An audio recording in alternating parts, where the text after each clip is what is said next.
Yes, hi everyone. Good morning. Good morning, everyone.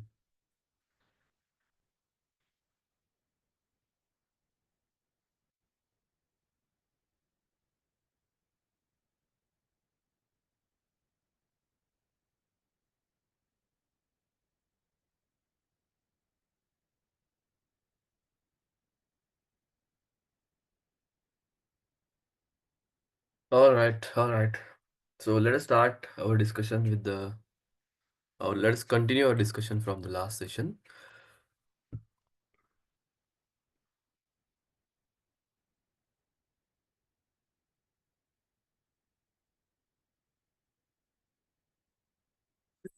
Let me share my screen. Let me get started with this.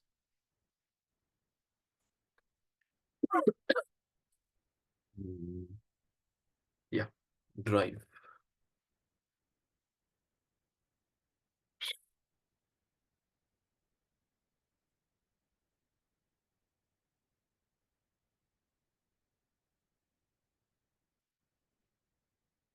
This is your drive link. We are in day 38 today. This is our day number 38, which is 16th day 2025.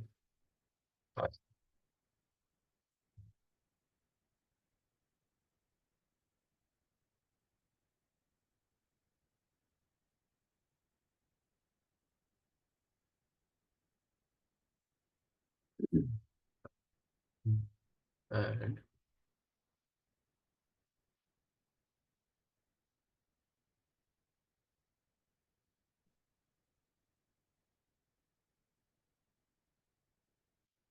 on it. And Uh, where is your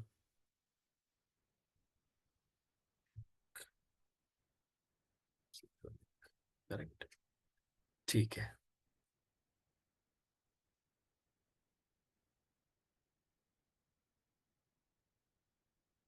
Okay. Okay. Let us create new sheet over here for 16th day, and let us continue with our discussion. So last session, what we have discussed is we have discussed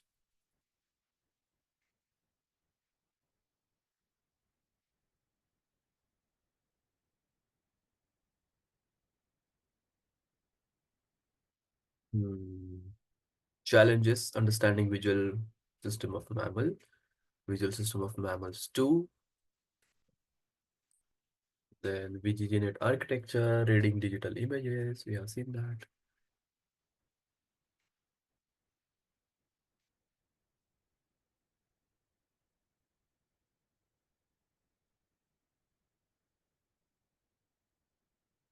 Yeah. And then we have seen reading digital images only we have discussed, correct. Now from that point of time, um, we'll be discussing the next part. So we also have built the uh, what we can say,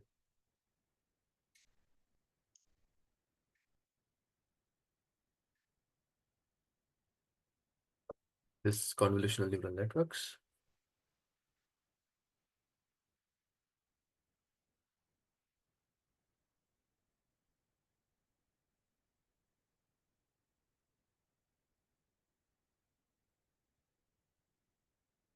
and we have seen we have taken that immunized data set, and this is our um, pixel values, right? So reading the color image,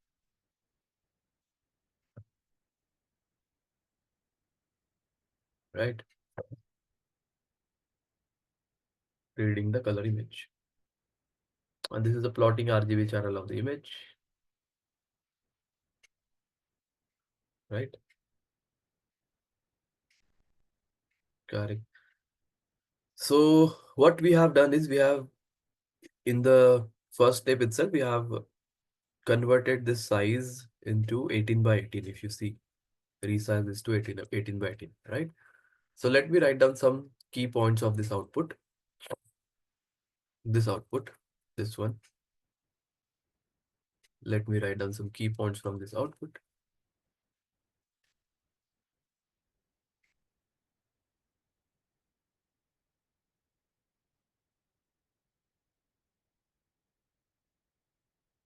This is your another output,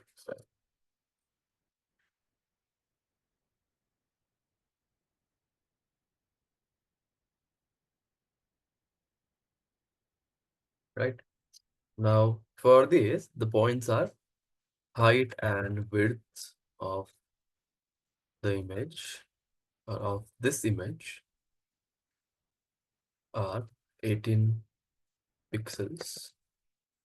So it is stored as an 18 cross 18 array. Then each pixel's value lies between each pixel's value lies between 0 to 255, and the pixels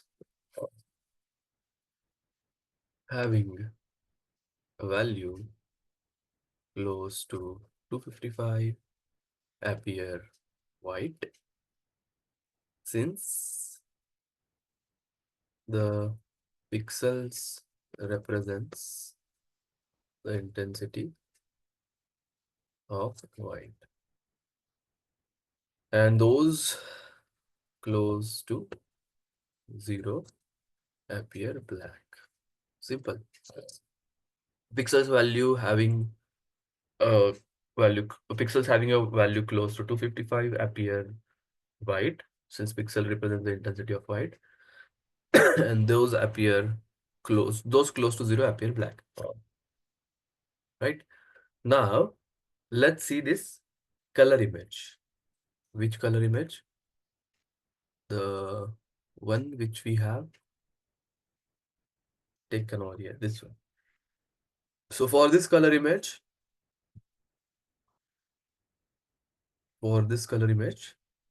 the height and width of the image are 4 pixels. Here, 3 numbers make each pixel representing RGB. So there are 3 channels here, right? And the size of the matrix is thus 4 cross 4 cross 3, right? And note that all colors can be made by mixing red, blue, and green at different degrees of saturation, like 0 to 100% intensity. For example, pure red pixel has 100% intensity red, 0% intensity blue and green.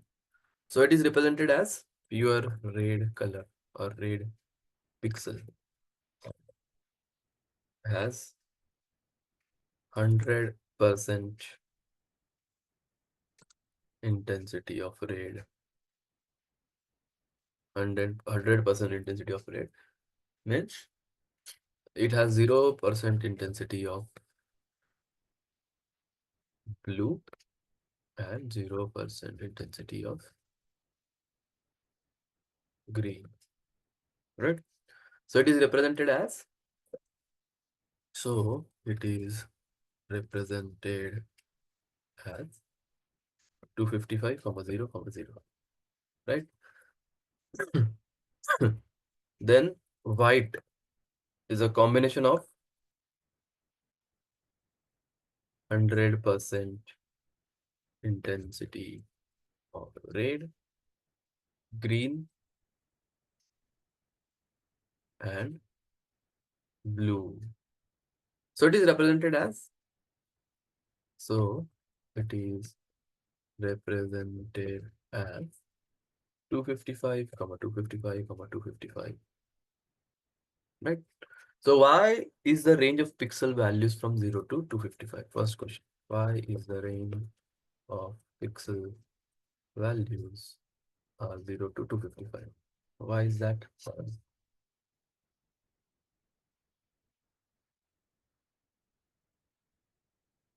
Usually 8 bits, that is 1 byte, are used to represent each pixel value, since each bit can be either 0 or 1, right? 8 bits or 1 bytes are used to represent each pixel value. Each bit can either be 0 or 1. So if you're storing 8 bits of information, or 8 bits of information allows you, or allows for 2 raised to 8, that is 256 possible combinations or possible values. So if somebody asks you in the interview, like why there is the range of pixel values is 0 to 255, it should be the answer. Now let us now quickly summarize what you have learned. Oh, this is only a summarization, so not needed. Right? This was the summarization of the last part. Now, today we are going to start with another important topic, which is video analysis. Video analysis. And I'm going to start with this. I'm going to start with this. I'm going to start with this. I mean, let's put this. Um, let's do some cosmetic works.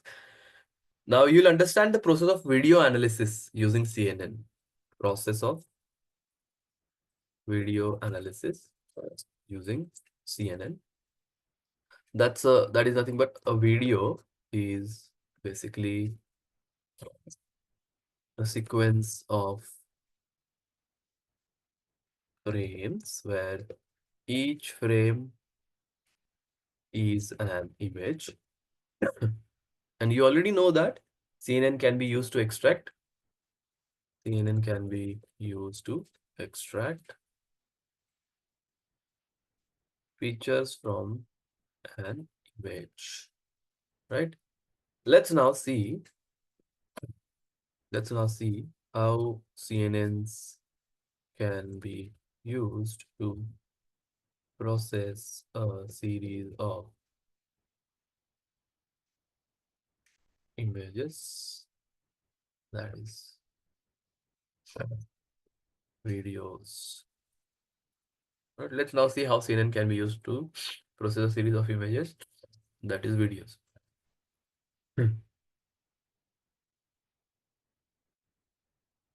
Getting it, guys?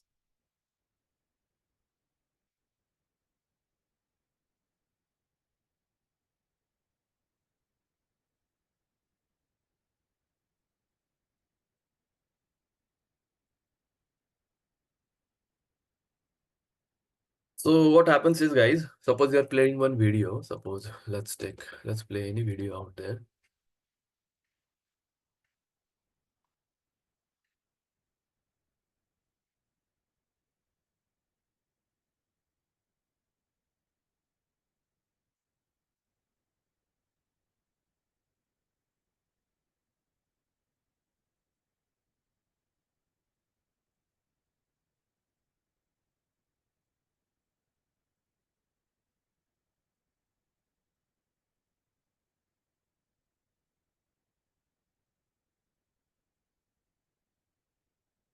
Suppose you're playing one video, let's say this video, right? Do you know about convolutional neural networks and machine learning? Of course, CNN is the technology behind self-driving cars and medical imaging. It's like giving. So, if you're playing this video, so it will capture frame. There will be frames, video frames are considered as images, right? Video frames are nothing but it is an images, series of images. Video is what? It's a series of frames, series of images at different timestamps. Time is equals to 1 second, time is equals to 2 seconds, time is equals to 3 seconds. So there will be several images, parallelly running at different timestamps. This is another image. This would be another image. This would be another image. Then there will be another image. So it's a series of images. Video is nothing but sequence of frame where uh, each frame is an image, I can say, right? So video is basically a sequence of frames where each frame is an image, So you already know that CNNs can be used to CNN can be used to extract features from an image. And let's now see how CNNs can be used.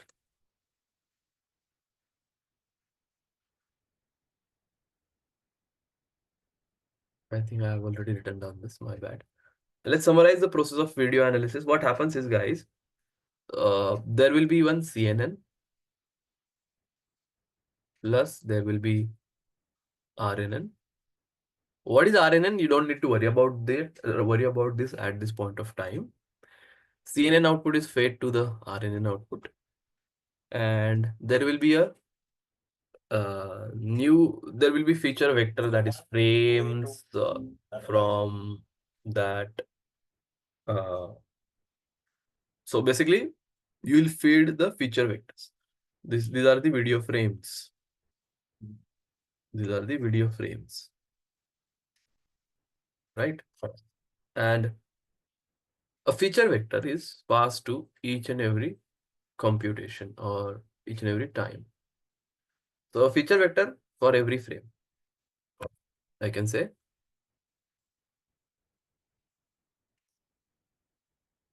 A feature vector for every frame. So for sequence of frame, we have sequence of feature vector. Yeah, sequence of feature vector and design network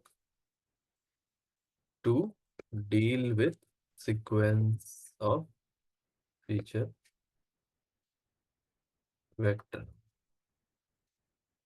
Design network to deal with sequence of feature vector. Right?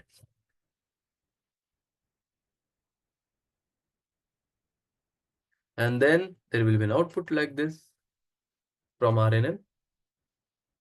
And output is nothing but your feature vector for video sequence. So feature vector for video sequence. Getting it, guys? This will be your output. Feature vector for video sequence. So I should write down here that RNN will create another feature vector, and feature vector from RNN is for entire video. Feature vector from RNN is for entire video. Right?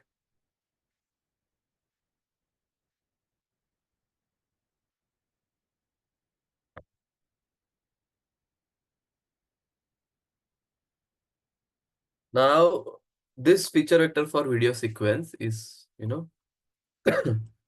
treated as like this.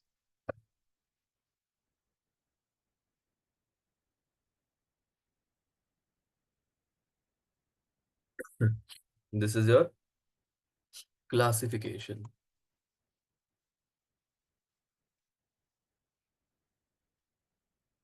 That is example is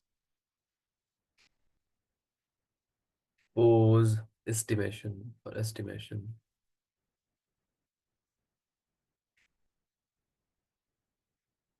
or activity recognition,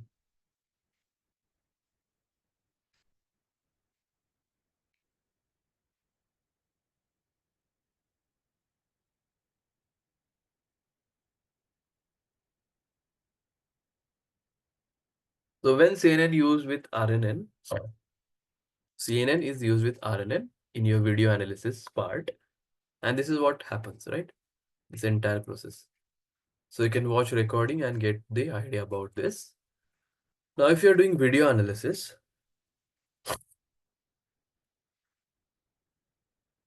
if you're doing video analysis,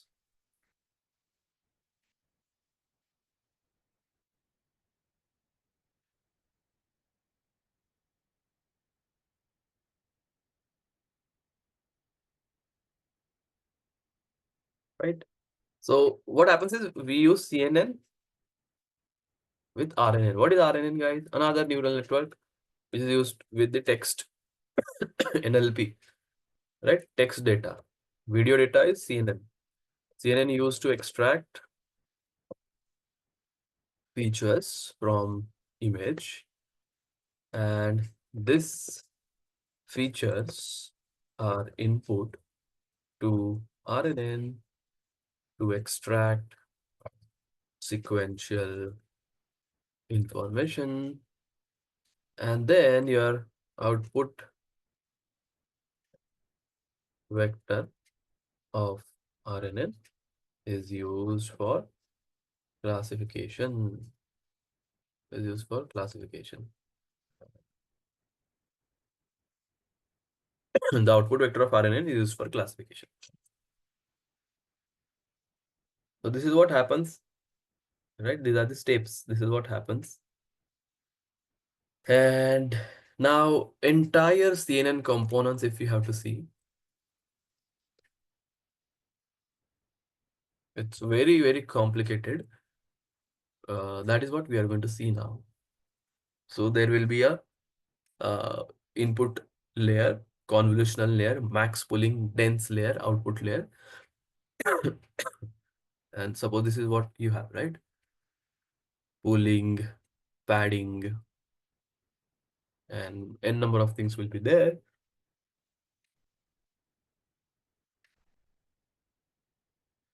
So let us take one diagram from this. Let's take this diagram. This summarizes your entire CNN architecture, guys.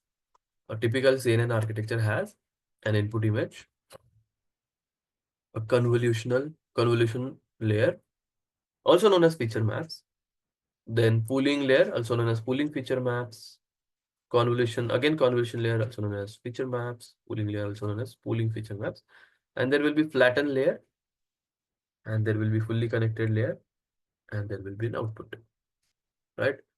This is your entire typical convolutional neural network. So it happens feature extraction, classification, and probabilistic distribution over there. This summarizes your entire typical convolutional neural network, guys.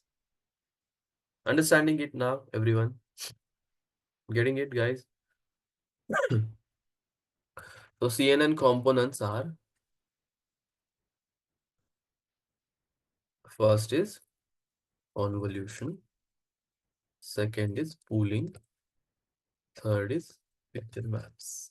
These are the CNN components, guys. These are your CNN components.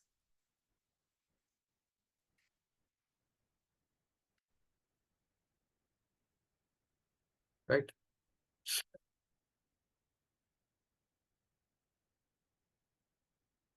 So let me summarize that video analysis part again. So using CNN plus RNN stack, at this point, you only need to understand that RNN are, what is RNN, guys? They're good for understanding, you only need to understand RNN as they are good at processing sequential information. They are good at processing sequential information. So what is RNN, guys? RNN, they are good for processing sequential information,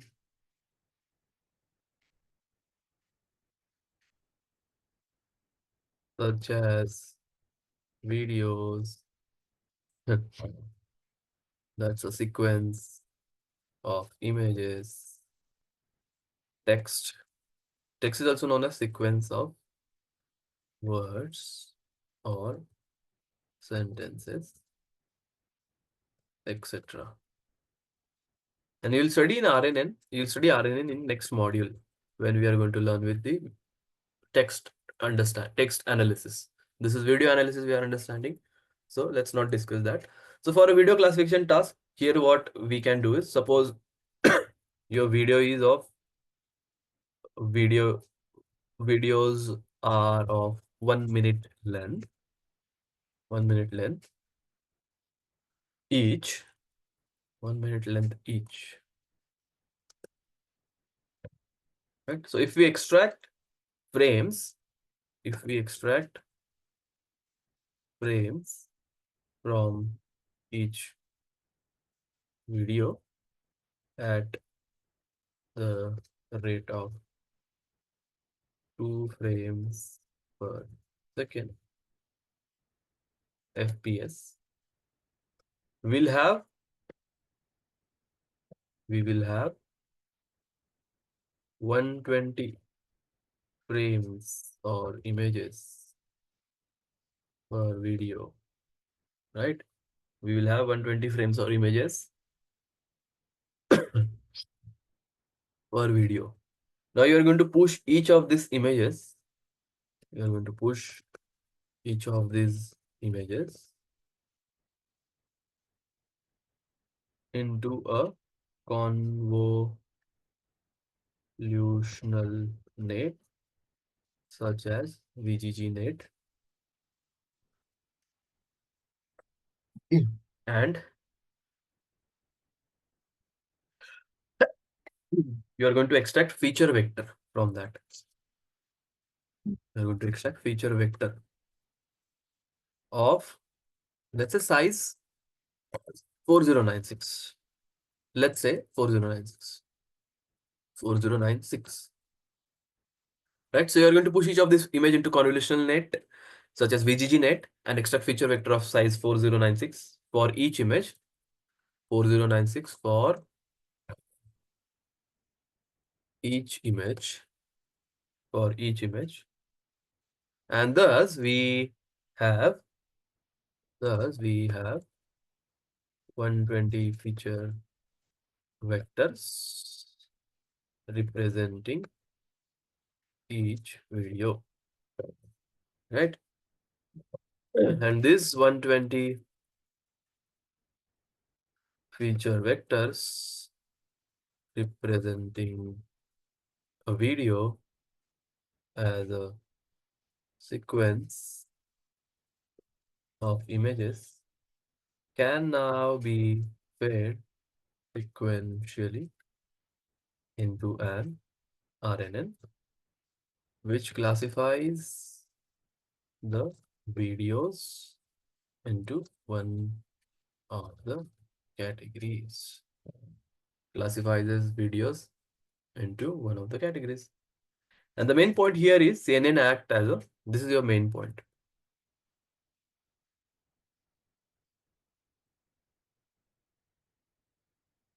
Is CNN acts as what? Feature extractor.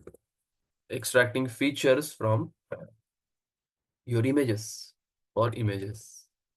And thus can be used in variety of ways. And be used in variety of ways to process images, right? So this is your summarization of all the points that we have discussed. You got the notes. You can always refer to this for your revision part of what happens in the video analysis part, right? Now in the next segment, next few segments, we will study main elements of CNN, that is convolution, pooling, and feature maps. But before that, let's have a break for 5 minutes or 7 minutes. All right, let's have a break for 7 minutes. It's 9:47. Let's have a break. You can revise this. Let's have a break till 9:50.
All right, guys. So main elements of CNN are this. We'll try to understand each one uh, in details. Each one in details. So understanding convolutions. One. Understanding convolutions. One. This is 15. This is bold. Let's make it as this. So we had mentioned three main terminologies related to the CNN architectures, that is convolutions, pooling, and feature maps. Convolutions, pooling, and feature maps. Now in this, the next few segments, we will go through each one of them in details. Let's start by understanding how convolutions work. How convolutions work.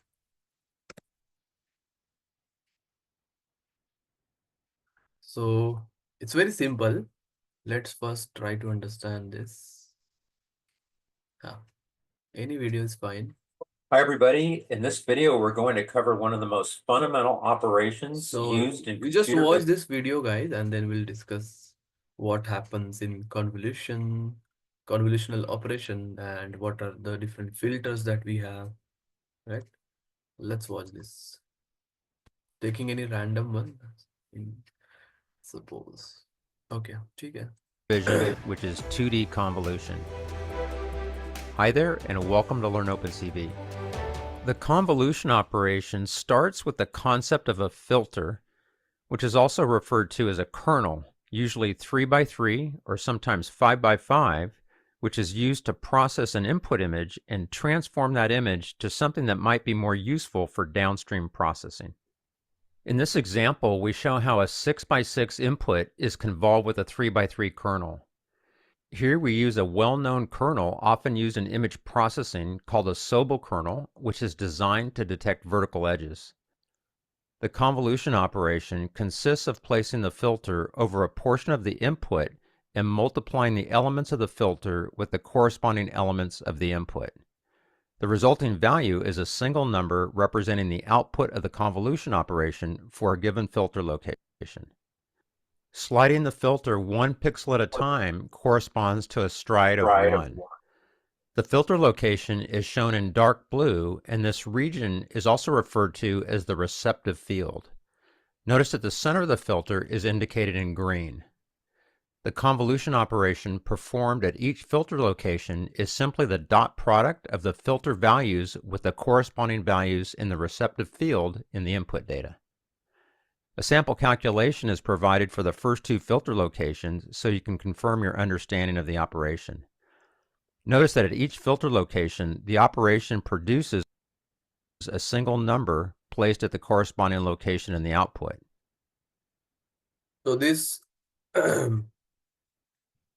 in the first row, In other words, this 20 is multiplied with 1, that is 20 into 1, plus 24 into 0, plus 11 into minus 1, plus this 19 into 2, 17 into 0, 20 into 2, minus 2, 21 into 1, 40 into 0, 25 into minus 1, addition of this. the location in the output corresponds to the center of the receptive field overlaid on the input slice. Notice that the output from the convolution operation has a smaller spatial size than the input slice. This has to do with how the filter is placed over the input data so that it does not extend beyond the boundary of the input. However, padding techniques are often used to pad the input image so that the output is the same size as the input. Using a stride larger than 1 will also reduce the size of the output from the convolution operation. Before we continue, we wanted to give you a more concrete example of how specific kernels can detect basic structures in an image. This is a really nice website that allows you to interactively experiment with various kernels using a pixelated input image so that you can appreciate the computations involved in the convolution operation and the associated output shown to the right. As you can see, when the kernel moves from left to right across the image, it's able to detect vertical edges in the input image. Other kernels can also be used to detect different types of edges, for example, horizontal edges or diagonal edges. So that's an example of how 2D convolution is used in image processing.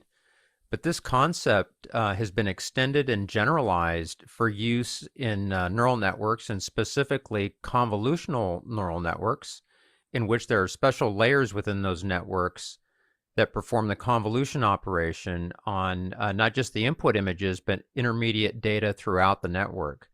In a convolutional neural network, there's one important distinction, and that is that the values of the kernel are learned by the network during the training process. So rather than trying to engineer what kernel to use for a specific problem, a CNN will automatically learn those values during the training process. But regardless of this distinction, the convolution operation itself is the same. So let's have a look at this in more detail. In this example here, we're showing how a single filter is used to process a grayscale image as the input to a convolutional neural network. And notice that the weights in the filter, which are the elements of the kernel, are not fixed, but are shown as variable, meaning that those values are learned during the training process. And therefore, CNNs have the ability to detect many different types of features automatically. In other words, the network is incentivized to come up with kernels that extract meaningful features, whatever those may be. So if you're interested in learning more about convolutional neural networks, we have an introductory video on that topic that we've provided a link to here, which is part of our TensorFlow and Keras Getting Started series. So you might want to take a look at that to get a more comprehensive understanding of how the convolution operation is used within neural networks. So that's all we wanted to cover in this video on the convolution operation. If you found this video helpful, please like and share the video and subscribe to our channel to get more content on computer vision, deep learning, and AI.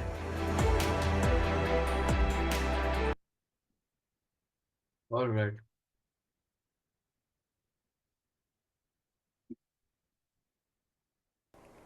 How to read a 16-bit image in OpenCV. To read any image in OpenCV, we use the IMRead function.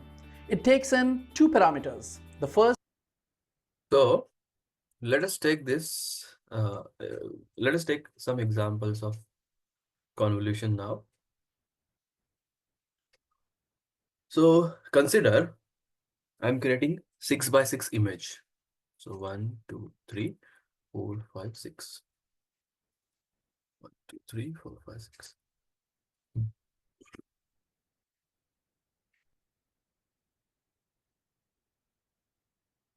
3, 4, 5, 6.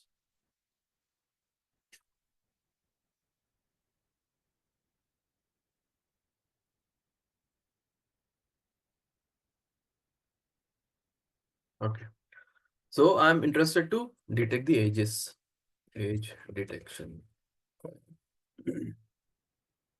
So let's say the pixel values are this one. Let's create some random pixel values. Any random values. So let me just fill this with 20. So all these are 20 basically. 1, 2, 3 are 20. These are also 20. And all these are 10.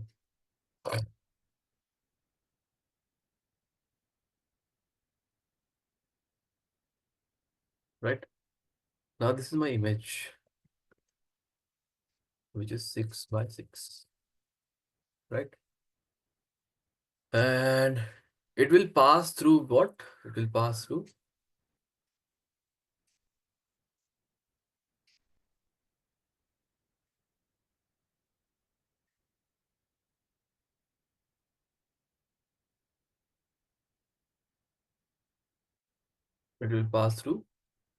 a filter or kernel 3 by 3.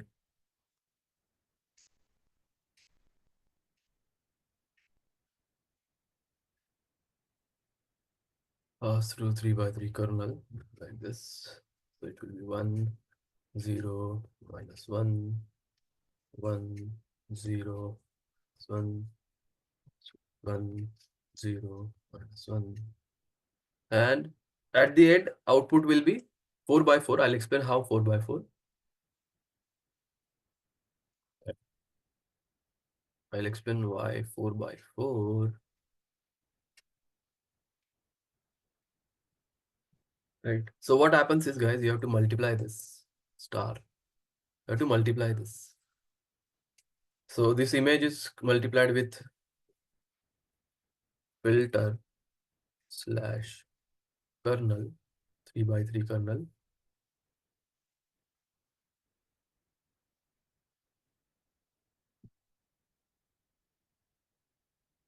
and your output will be 4 cross 4.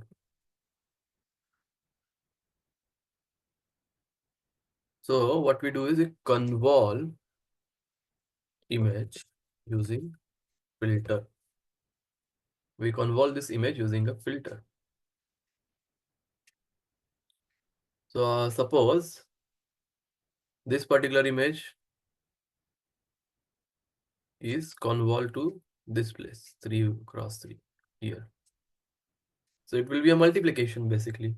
Multiplication of what? 20 into 1, 20 into 0, 20 into -1, 20 into this, plus 20 into this, plus 20 into this, 20 into 1, plus 20 into 0, plus 20 into -1. So the operation is, let me write down over here. It will be,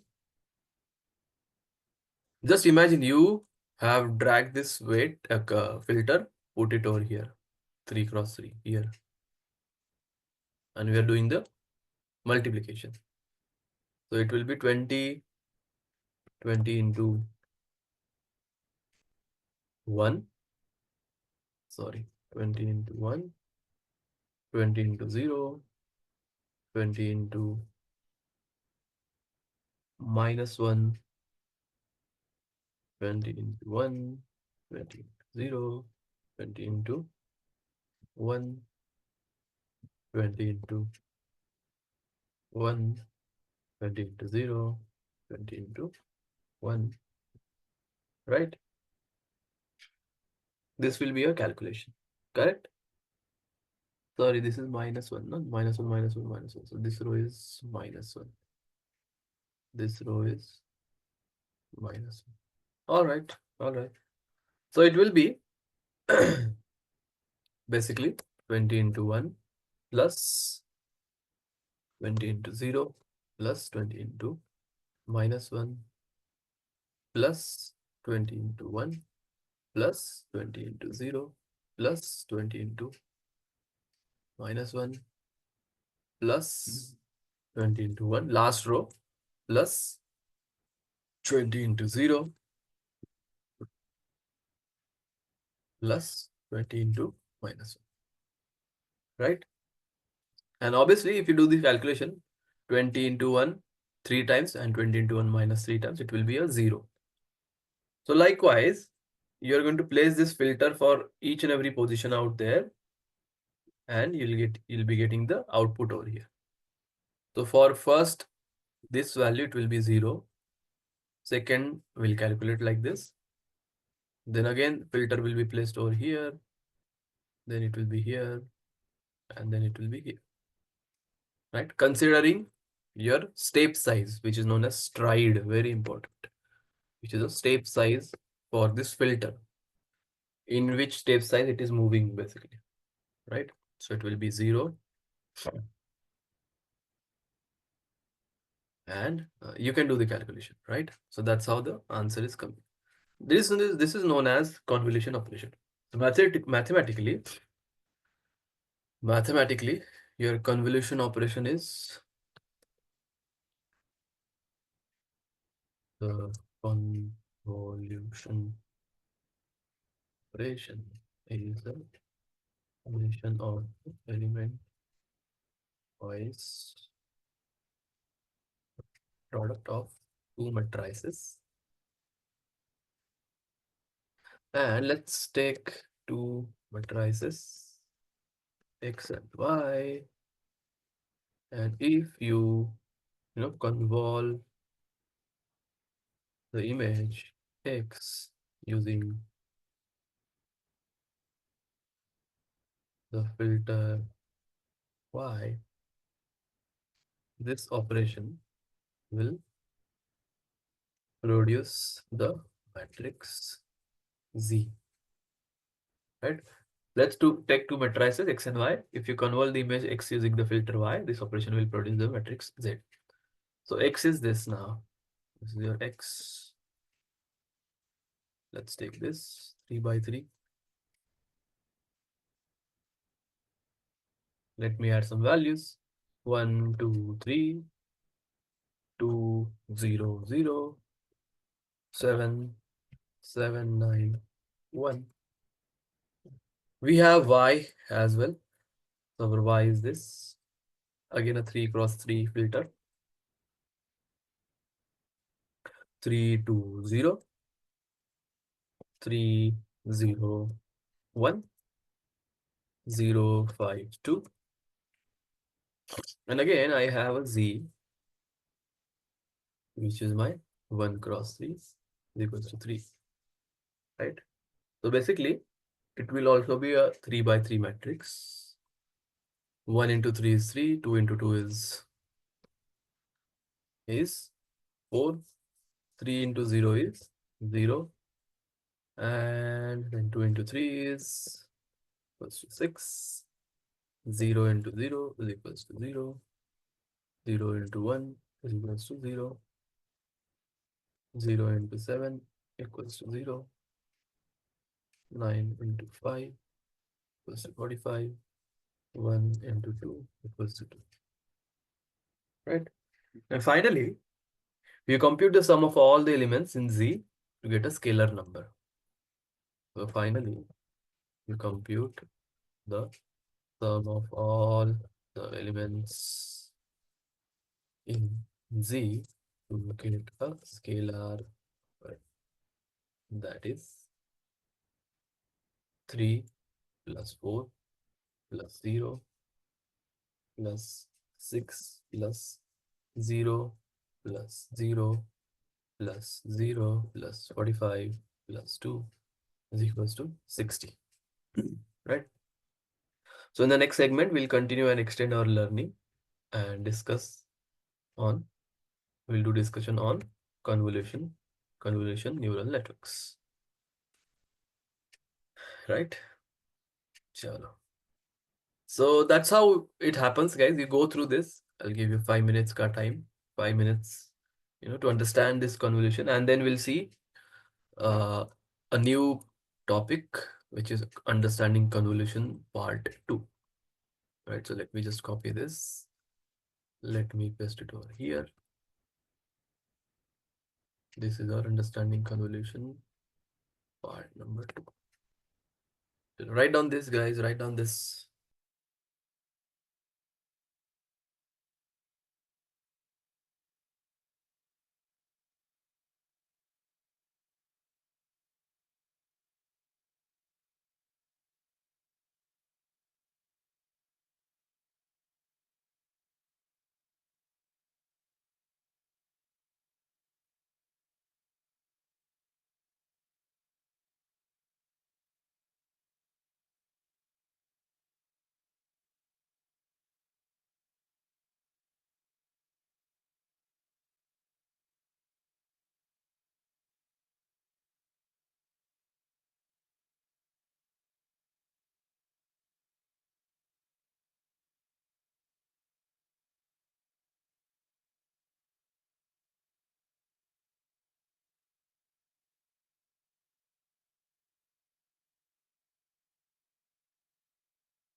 Okay.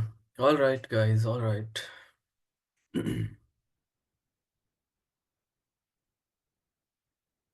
So now that you have understood the basic idea of filters and convolutions, let's continue our discussion from the previous example uh, to understand how convolutions are used to how convolutions are used to detect the detect features, right? Such as vertical or horizontal edges in an image, right?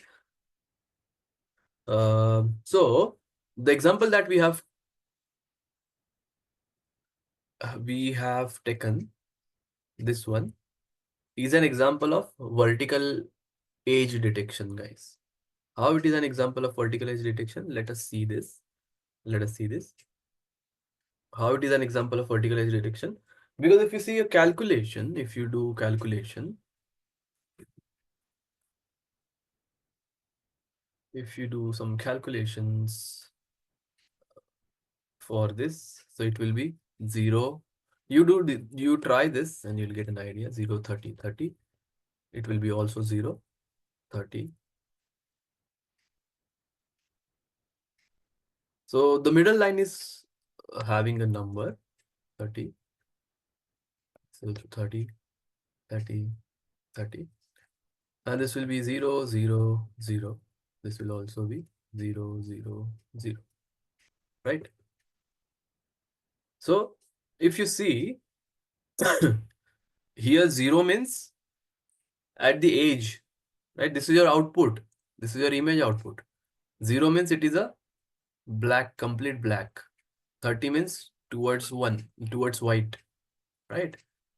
So can't you see the output? Just imagine the output will be this image where the vertical edges, vertical will be completely black, and there will be a colorful, some colors in the center, right? So it's a vertical edge detection. On the other hand, horizontal filter, horizontal edge detection filter is, it will be, if you now, you know, get the understanding of a logic part, you can easily write down the filter. It will be -1 here, -1 here, -1 here. It will be 0, 0, 0, and it will be 1, 1, 1, like this, right? Now in the output, it will be,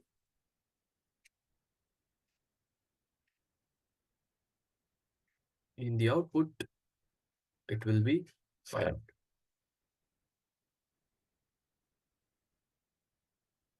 1, 2, 3, 4, this one, this one. Yeah. It will also be 4 by 4.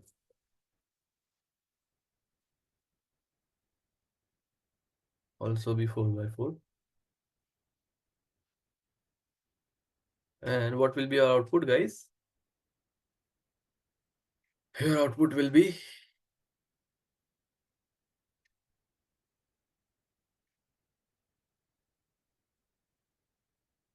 mhm, 20 into -1. So 20, 20, 20.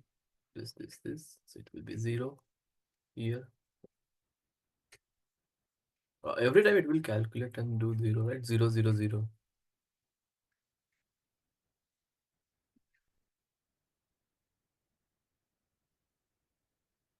This will be your output. I think need to check this. This will be your output.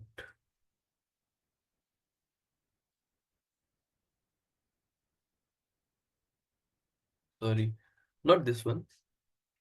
Not this one. It should be this is 0 and this is making 0. So 0. Sorry, this is 0. This is 0. Here it will be 30 now.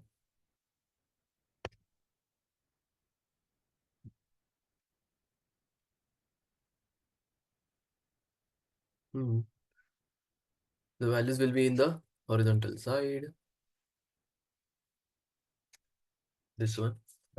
So although we have only seen simple filters, horizontal and vertical, this is vertical edge detection filter.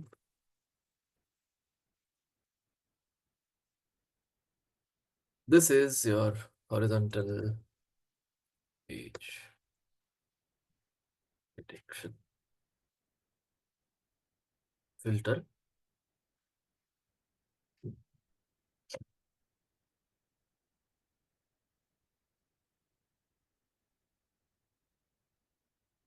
So on the other hand, the output is 30.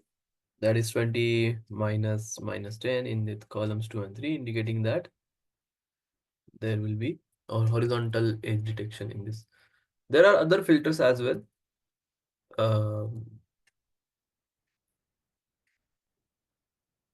These are very simple filters which we have discussed. We have only seen very simple filters. One can design arbitrarily RBTRA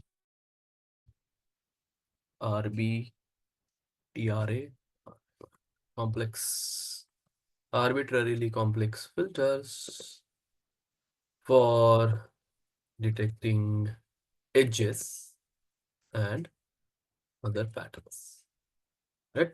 For example, the image uh, which I can show you is known as Sobel filters. Sobel filters, very good, very, you know, it detects horizontal as well as vertical filters. So like this is your Sobel filter, right? An example to this is this Sobel operator or Sobel filter, vertical as well as horizontal, vertical as well as horizontal. Sobel, seemingly complex, arbitrarily complex filters you can create, which can detect both horizontal and vertical edges in complex images, right? Now we have discussed some simple examples of filters and convolutions. You may have some questions such as, can filters have arbitrary sizes? Can any filter convolve any image? Right? You'll be having some questions like, can filters have arbitrary sizes? Can any filter convolve any image? Right? In this segment, we'll be able to answer these questions using the concept of stride and padding. Right? Will be now we'll try to understand, find answers to these questions, which is known as stride and padding. So what is stride? What is padding? So until now, you only have seen the filters can convolve with the step size of 1. So by default, the step size is 1. First, it will take this, then it will take this, then it will take this, then it will take this, then it will take this. So it will convolve with only 1, right? Only 1. But there can be stride of 2 possible, right? It's a hyperparameter. So if it is this, that will directly jump to this. Directly jump to this. Right? Stride of 2 means tape size of 2. Right? If you find GIF, let's try to get the GIF, stride of 2, CNN, GIF.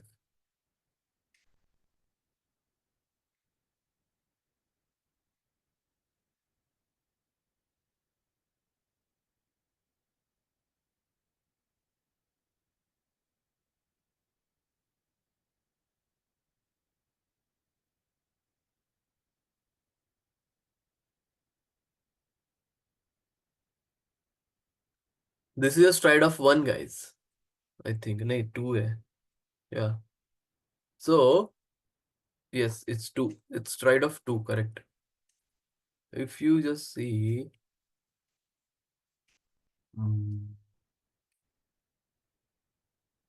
Station.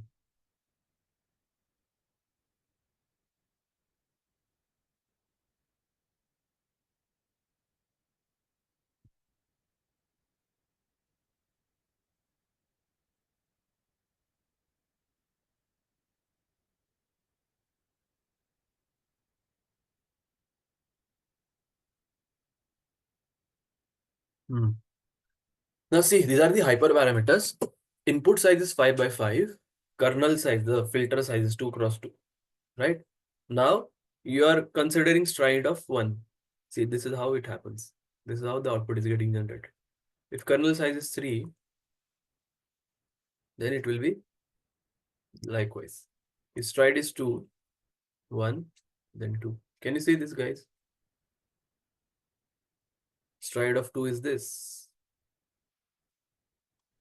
Stride of 2 is this. Directly like this. Right? Understanding it, this is very important.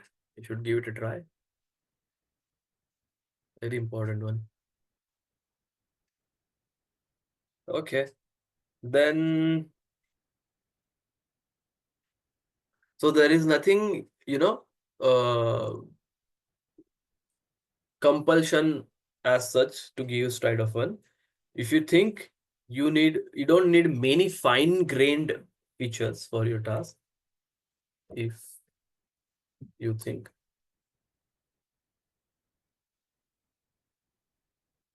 any fine-grained task, or any fine-grained features, if you think you don't need many fine-grained features for your task, you can use a higher stride length of stride length 2, that is 2 or 4. Right? If you think you don't need many fine-grained features for your task, you can use a higher stride length of 2 or more. You also saw that you cannot convolve all images with just any combination of filters and stride. For example, you cannot convolve a 4 by 4 image with a 3 by 3 filter using stride 2. Can you do this? Image of 4 by 4, 3 by 3 filter with a stride of 2. It's not possible. Can you see this? Not possible.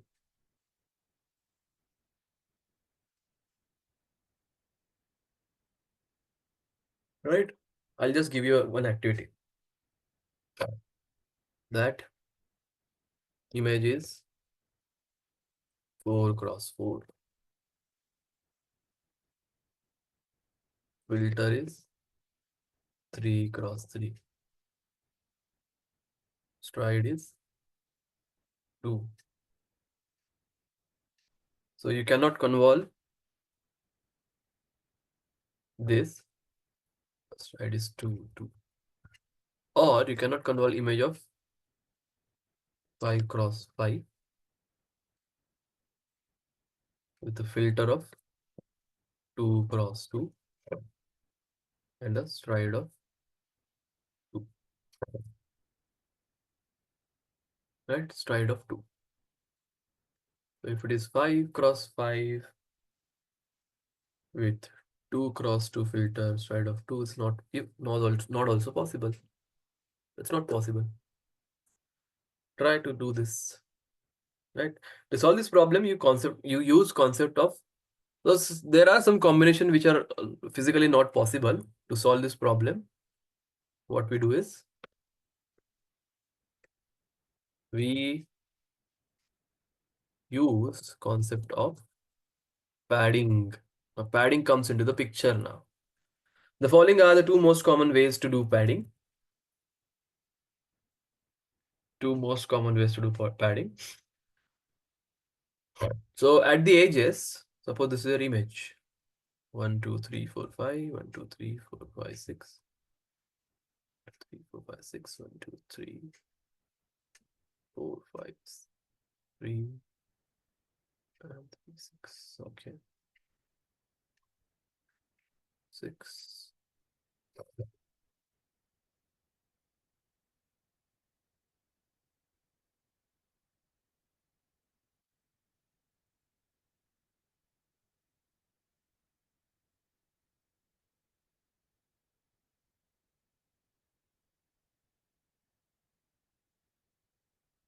Right.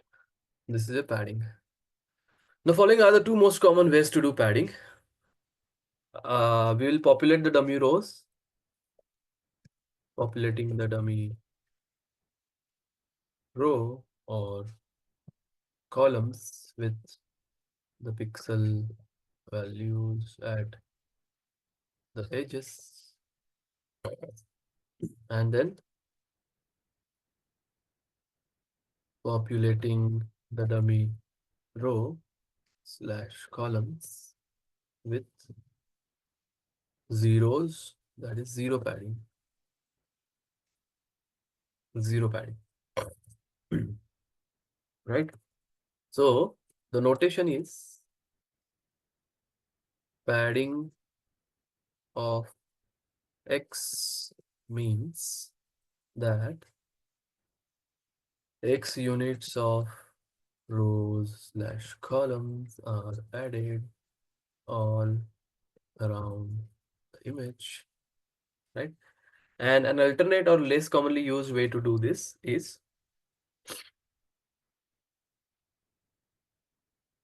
you should know what is padding, right? So let me take this. Let me paste it over here.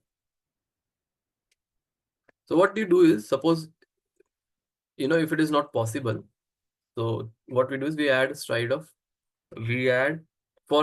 2, 3, 4, 5, 6. 6 by 6 is not possible. So we add a layer, extra layer. We add extra layer. And this layer is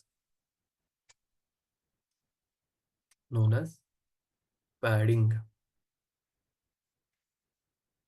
Right? So earlier your image size was 5 cross 5, but we added this layer. What is this layer? This particular layer, which is added extra, is known as what?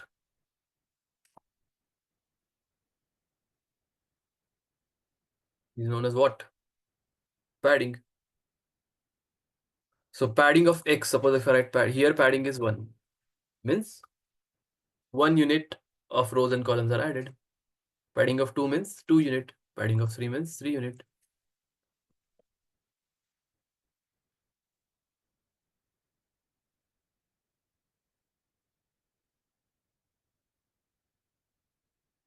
Right? So what do you mean by padding is this.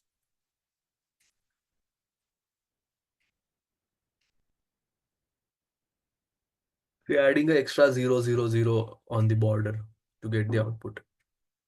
So basically what happens is, guys, if you see, there are two more prominent reasons of why padding is required. If you see, this is 5 cross, this was, 6 cross 6 image. You are using filter of 3 cross 3. The output that you are getting is 4 cross 4 cross 4. So can I say the image of 6 by 6 is shrink to image of 4 by 4? Can I say this? 6 by 6 images shrink, the size is reduced to 4 by 4. Can I say this, guys? Can we say this?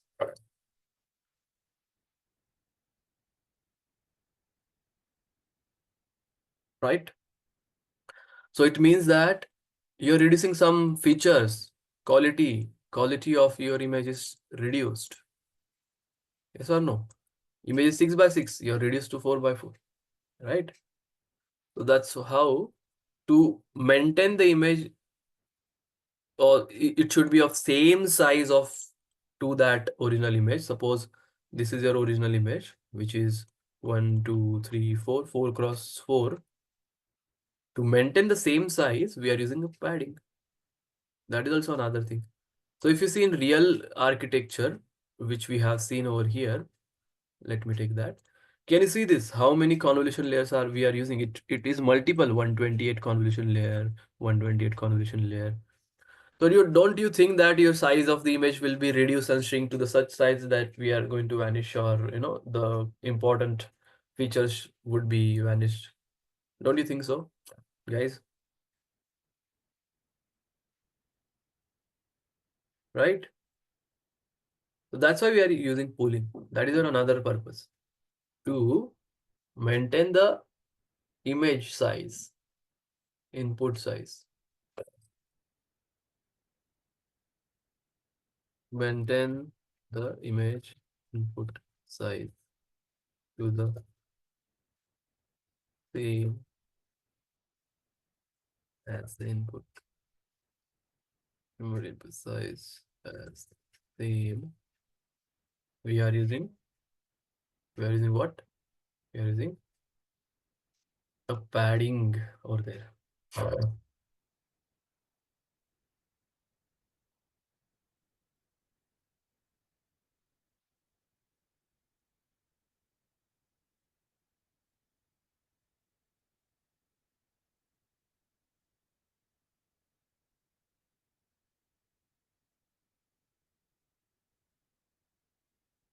So you may have noticed that when you convolve an image without padding using any filter size, the output size is smaller than the image. That is, I can say output shrinks. Yes or no?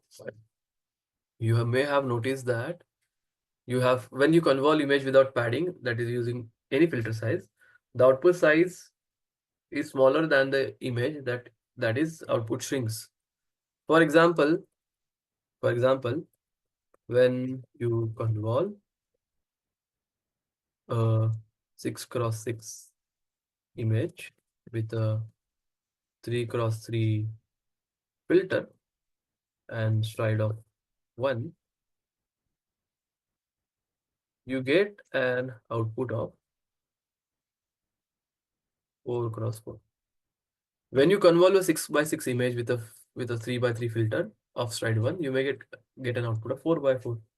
So you may have noticed that when you convolve an image without padding using any filter size, the output is going to be smaller than the image, right? So to maintain the image input size, you can use padding, right? So it is important to note that this reduction, the reduction which happens, was that or let's say only width and height decreases. Only width and height decreases or decrease, not the depth. When you convolve without padding, right? So the depth of the output depends on the number of filters used. Depth of the output depends on the number of filters used. And we will kind of discuss this in a later segment. So only width and height decreases, not the depth, right? Depth wise, it will not decrease. Only width is decreased. Depth will remain same.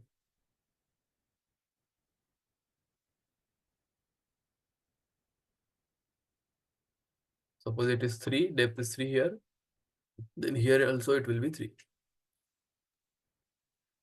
Right? Here suppose depth is 3.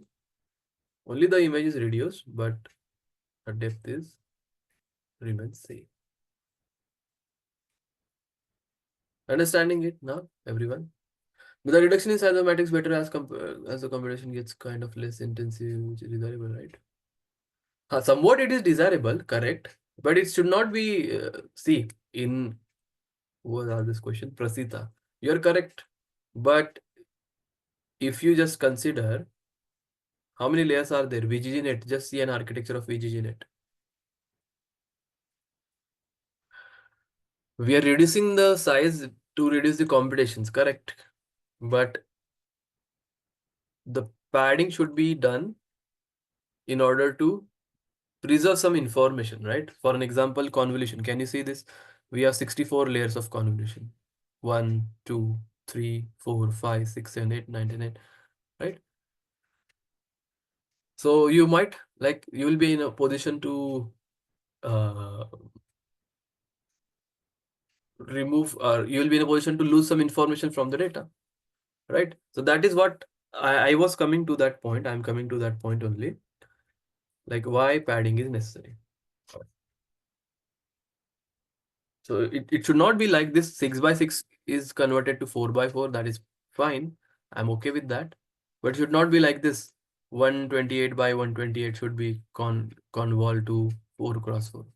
Not making sense, right? And even though if you want to use multiple convolution layers, so how you can preserve the information? That's why padding is necessary. So to kind of maintain balance between this, right? Why padding is necessary? So you saw that doing convolutions without padding will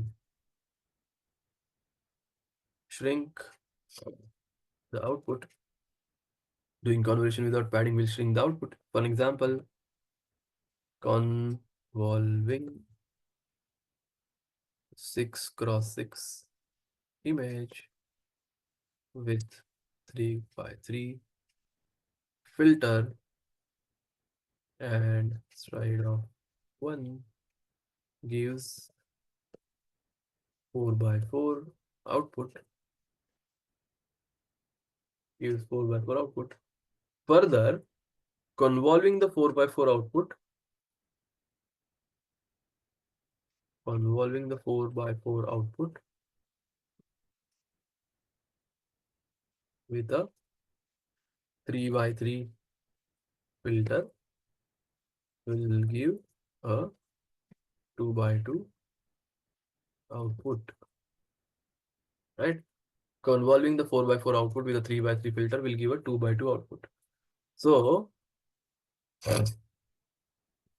the size has reduced from 6 by 6 to 2 by 2 output, 2 by 2 in just 2 convolutions, right? Doing convolutions without padding will shrink the output. That is, convolving 6 by 6 image with 3 by 3 filter and stride of 1 gives 4 by 4 output.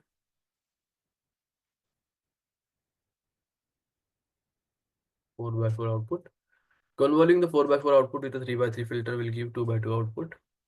And the size has reduced 6 by 6 to 2 by 2 in just 2 convolutions. Then large CNNs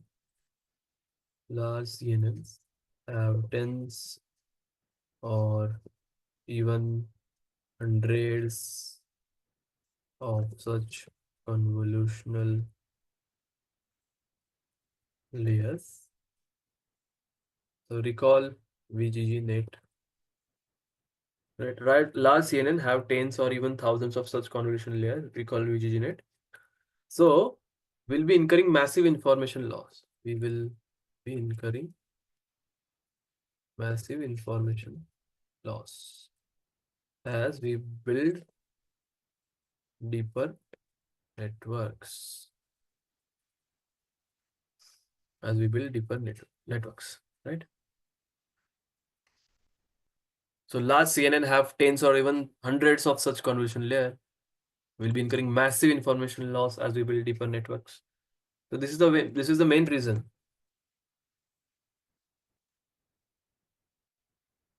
Main reasons padding is important, right? It helps to maintain the size of the output. arrays and avoid information loss. Of course, in many layers, you actually want to shrink output, as said by Prasita. Of course, that is why we are doing convolution. We don't want to do high computation. Of course, in many layers, you actually want to shrink the output, correct? But in many others, you maintain size of the output. But in many others, you want to maintain the size of the output. All right, that's what we have. So VGGNet, I should add VGGNet architecture, and so that you'll get an idea about that. QI padding is required. Let me take this, copy image. Let me paste it over here. What else? Let me copy this. Let me paste it over here.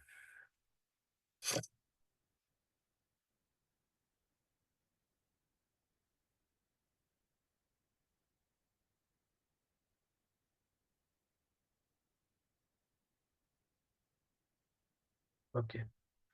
So until now, you have been computing the output size using input, image size, and padding and stride length manually. We used to do this manually, right? Until now, you have been computing the output size using the input image size, that's padding, and stride length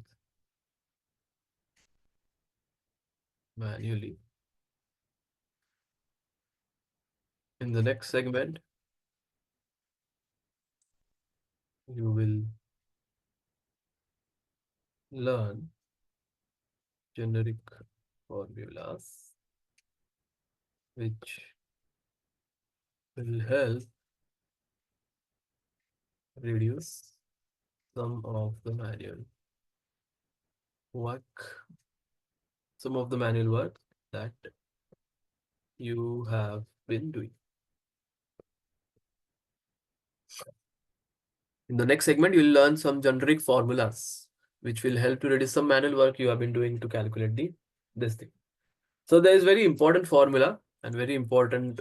When I say very important, it's really very, very important to find the size. So we don't do this manually, guys. There's a formula which is available for us to calculate the size.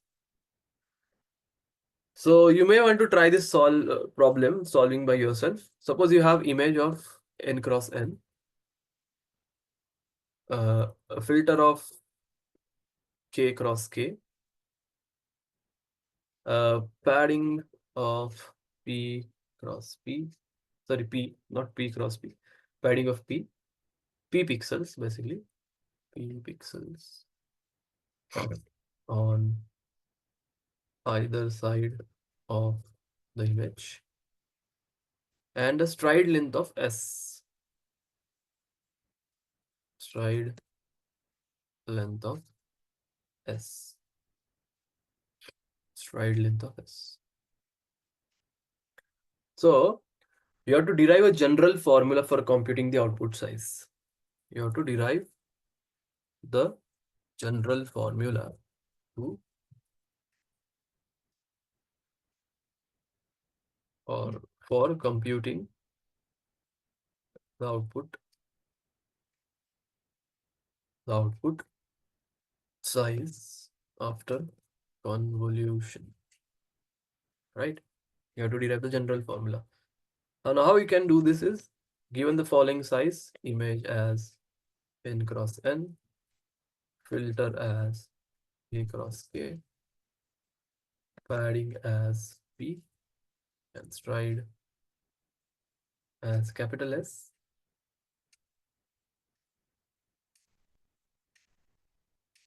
So after padding, after padding, right? After padding, we get an image size or image of size n plus 2p cross n plus 2p, right? Suppose this is your image 3 cross 3. There you are doing a padding of p. The size will be what? Obviously it is 2p, right? P on the other side, right? P on either side. Sorry. P on either side.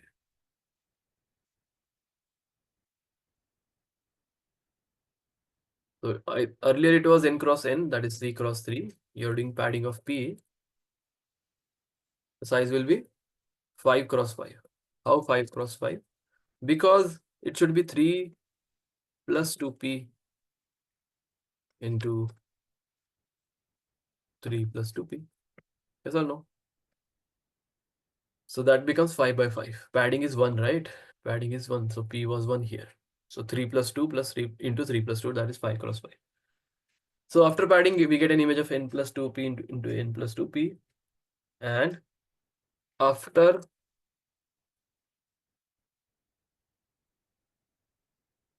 we convolve,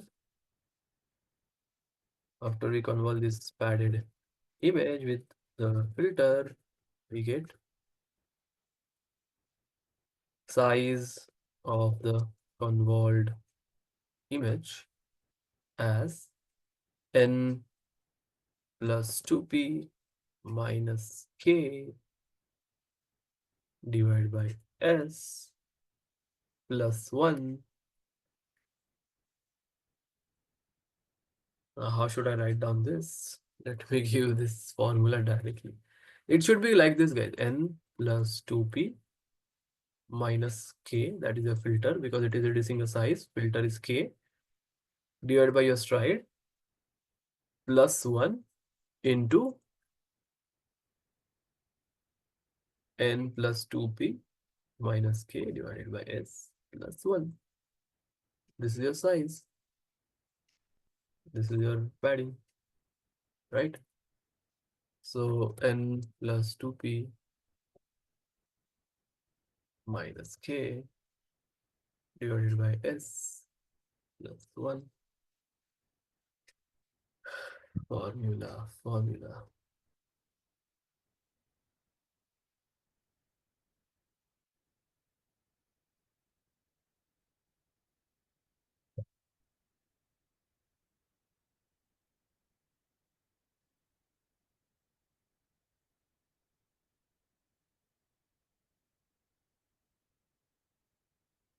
So this is your formula. N plus 2p minus k divided by s plus 1. So it will be here, right? Until now, we have applied convolution only on 2D arrays to understand it very comfortably. Until now, we have applied convolution only on 2D arrays, but most images are colored and thus have multiple channels, that is RGB, have multiple channels, that is RGB. And in the next segment, you will learn to convolve images with multiple channels. Getting it, guys? Getting it, everyone?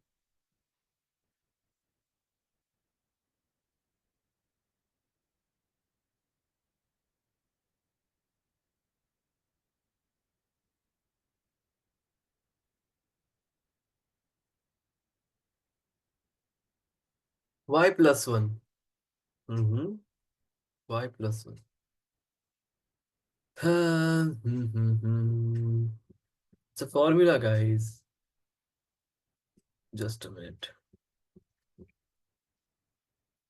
Okay, okay. Let's take this now. Let's take a small example and try to add this formula.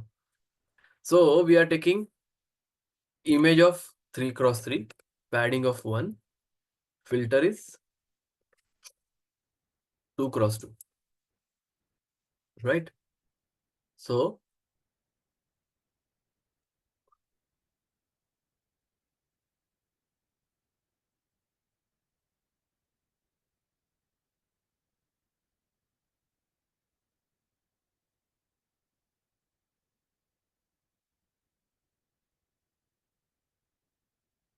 image of 3 cross 3,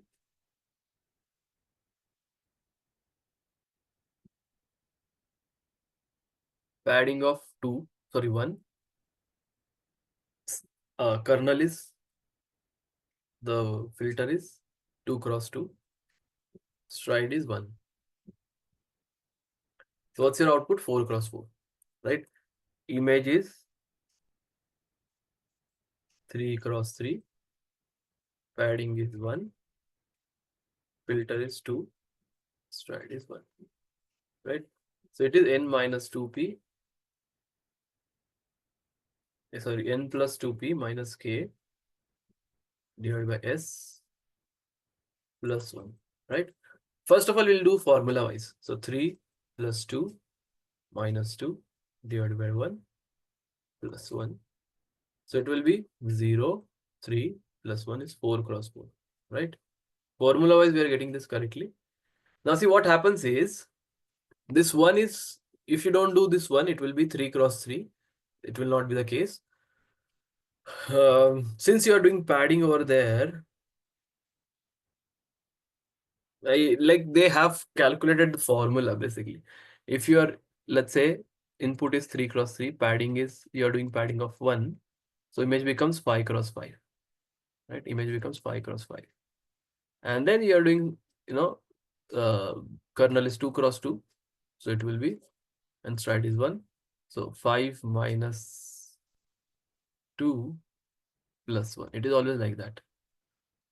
Always like that. So it's a formula. Y plus 1, you have to find that, y plus 1 you can.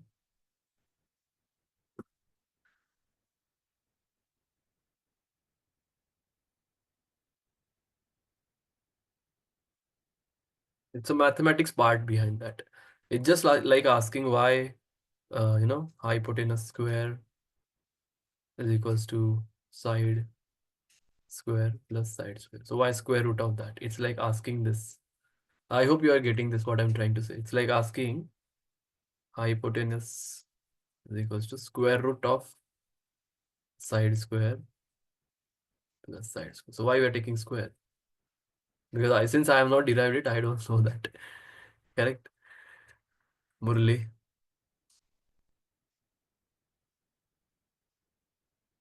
So it's like challenging the formula itself, like y plus 1 is there or y square is there. It might be like mathematics part would be there, but I have not, I don't know about that, and you should also not give more importance to that because nobody will ask you to derive this formula. Simple. It's a mathematics, like it's a higher degree mathematics. Of t minus tau. T. Okay, so on this plot here, what other values, value of t that we've got here? 4 again, which says 0, and that happens, and t minus 1 from the thingy convolution, even for complex functions. So hopefully this has helped. If it has, Okay. All right. All right. All right. So until now, we only have seen to 2D arrays because it's very easy for imagination. Let's have a break, guys. Quick break, and then we'll see weights of a CNN. Right. So this is a subheading. Particularly, this is your heading, and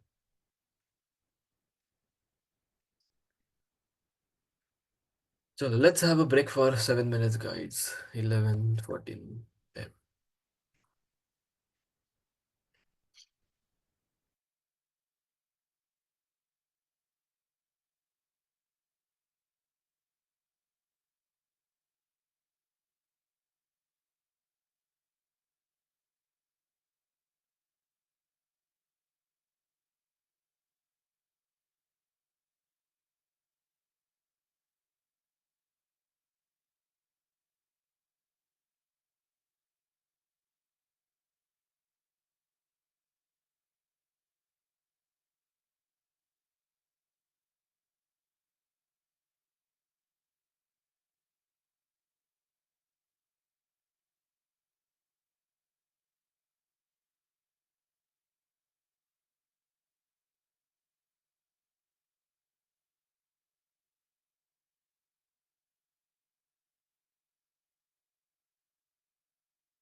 All right, guys. So far we have been doing convolutions only on 2D arrays. We'll do it, on 3D array now. So say size is 6 by 6. 1, 2, 3, 4, 5, 6. 1, 2, 3, 4, 5, 6.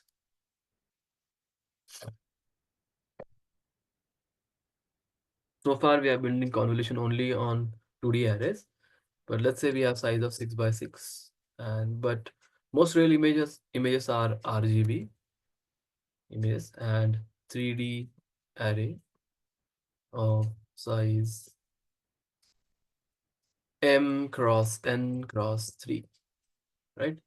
Generally we represent image as a 3D matrix of height, width, and channels. RGB are channels. So to convert such image, we simply use 3D filters. We are going to use filters are also will be 3D, right? So basic idea of convolution is still same. Filters are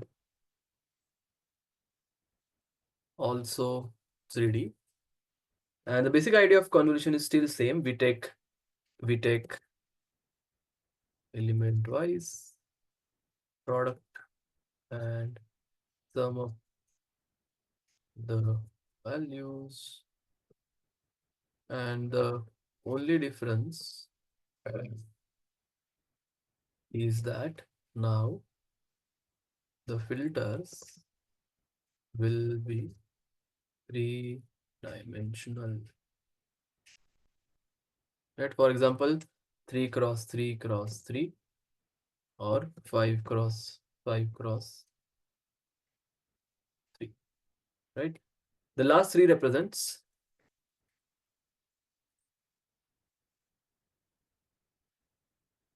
the fact that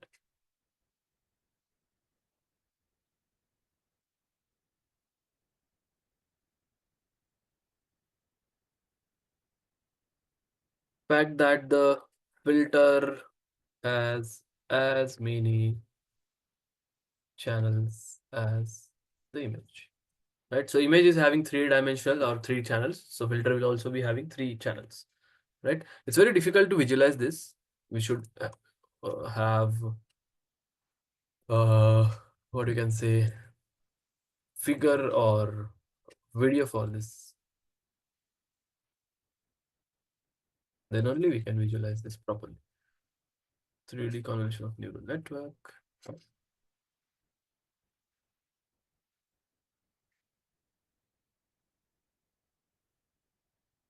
It is like this, guys. Draw your number here. So this is your input size, and then this is what happens. It's a fully connected layer, basically. I'm not interested to give, but this is also very important side. You can just have a look at this.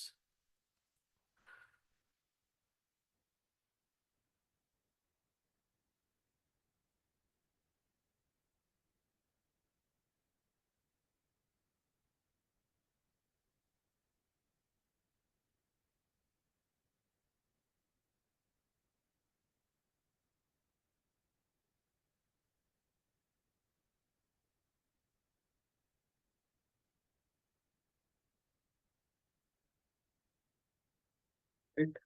So to convert such images, we simply use 3D filters. The basic idea of convolution is still the same. We take element-wise product and some of the values. The only difference is that the filter is also 3-dimension. Now let's see how convolution are performed on this.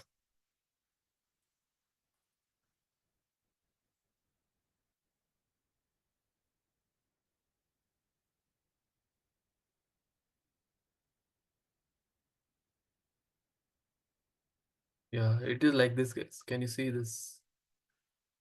It's like this 3-dimension convolution.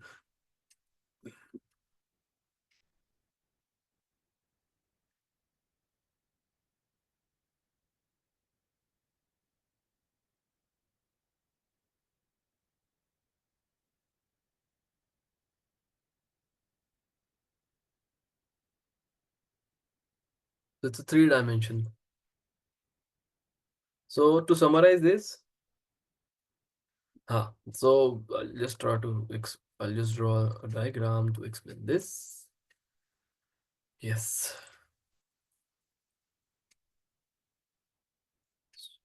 So this is what happens.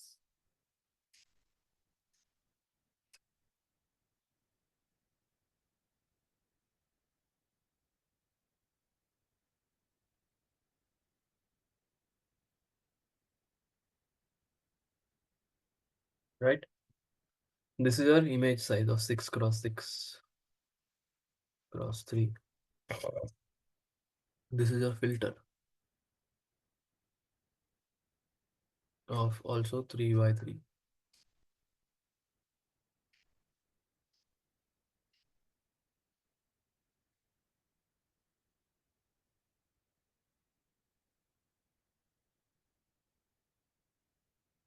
To draw this is not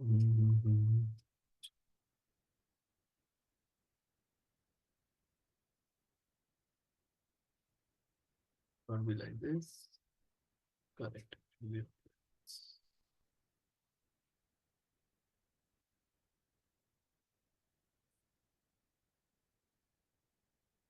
So there will be another filter like this 3 cross 3, 3 cross 3. So suppose 6 by 6 by 3 is the input.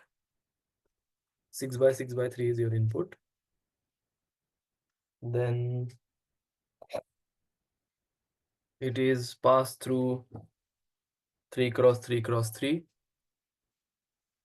as a filter or kernel. So there will be a 4 cross 4 cross 4, 4 cross 4 in the output.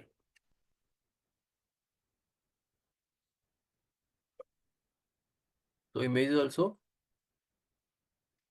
length L into width L into W.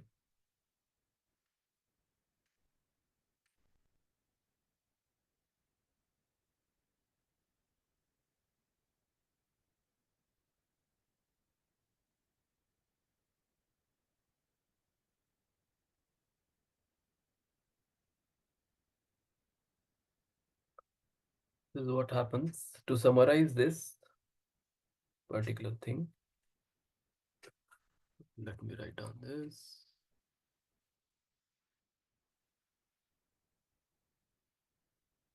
Let us summarize this.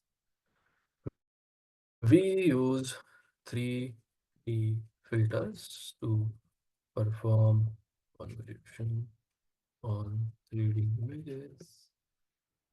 For example, if we have an image of size 224 by 224 by 3, we can use filters of sizes 3 by 3, comma 5 by 5 by 3, comma 7 by 7 by 3, etc.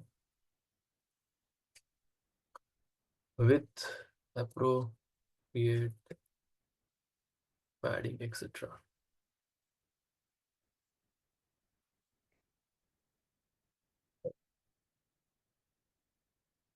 We can use a filter of any size as long as the number of channels in filter is the same as that in the input image, right? And the filters are learned. The filters are learned during training. During training, that is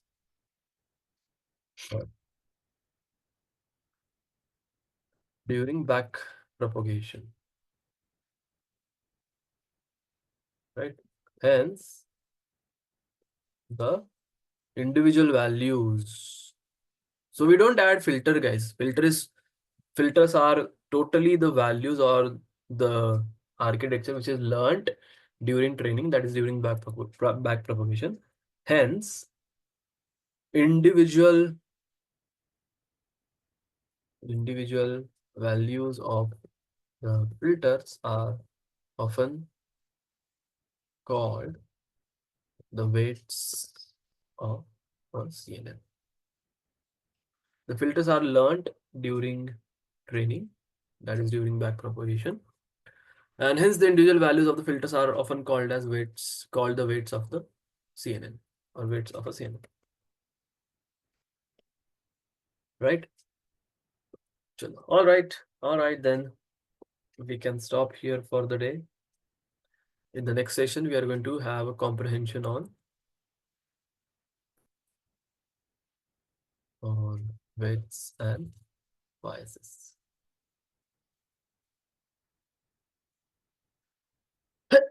Yeah.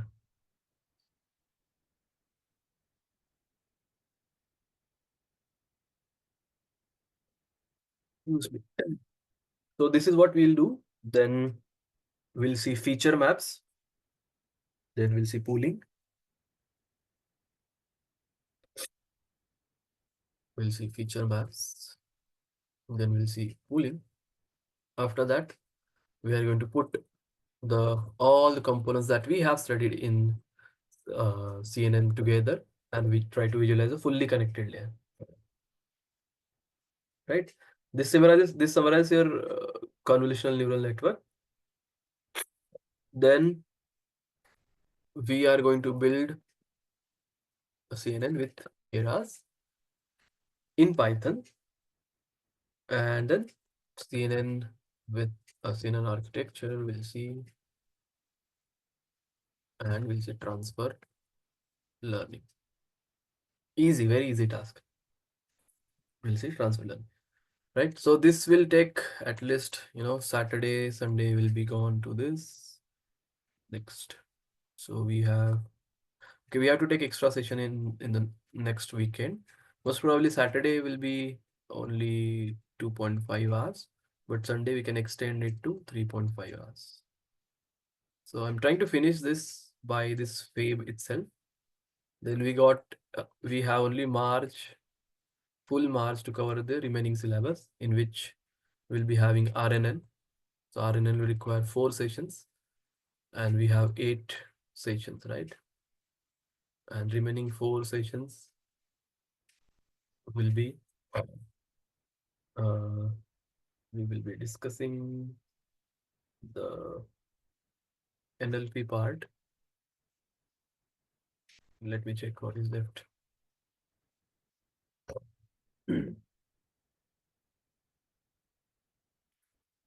Excuse me. So I think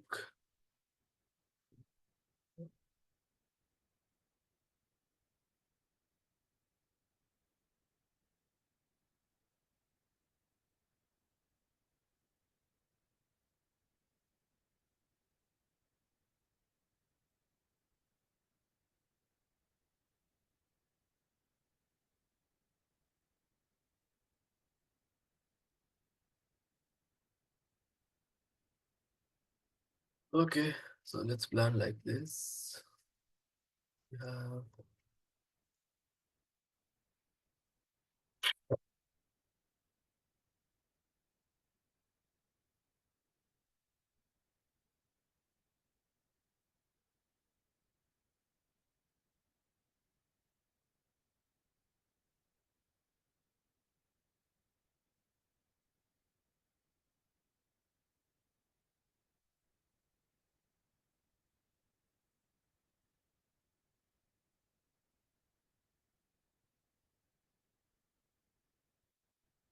We have in an RNN is this. Okay, this one. Then introduction to LLM and prompt engineering. So 1, 2, 3, 4. Module 16. Module 15. Okay. We are in the module 14 right now. Okay. Python is also remaining. Then entire March, your batch has started in October, November, December, Jan. We did not have session on 26th. 1, 2, 3, 4, 6. Might require another, 2 to 3 more sessions in April itself, because it's very vast syllabus and they are asking us to complete it within 6 months. It's very difficult. Still, we'll try to take extra sessions, don't worry. So entire March is planned. We'll try to see, and if time does not permit, if if it is need of extra session, we'll be having April 2-3 sessions as well. So 8 plus 3, we have 11 sessions, and this 2 means 13 sessions we have to complete this. Okay. All right, guys. All right. We'll stop here for the day. Thank you.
CNN is also used over there, Prasita, in monochromatic images.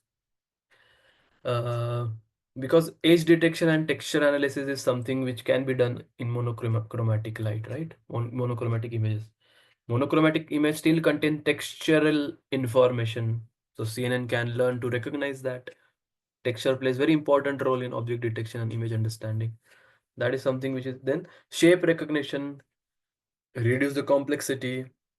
Monochromatic images does not have some color information, so lack of information reduces the complexity of the data, and which can sometimes make it easier for CNN to learn more important features. And then grayscale conversion. If you have color images, then you can easily convert them to grayscale and apply CNN for task where color is not essential. So it is, if even if it is monochromatic, that still raises the questions of whether convolutional neural network, which are designed to detect patterns and features, are not. So it is still be effective when we applied this to monochromatic image. Answer is yes. CNN can be very efficient for monochromatic images in age detection, textural analysis, shape recognition, and grayscale conversion. So in medical images like X-rays, CT scan, what are those? Those are monochrome images only, right? Where shades of gray convey crucial diagnostic information. So CNN are highly effective in analyzing these images for disease detection and other tasks, right? So yes, even it's monochrome photography or monochromatic images, we can use CNN for that, and it's very effective. Okay, ending the meet now, guys. Happy learning. Bye.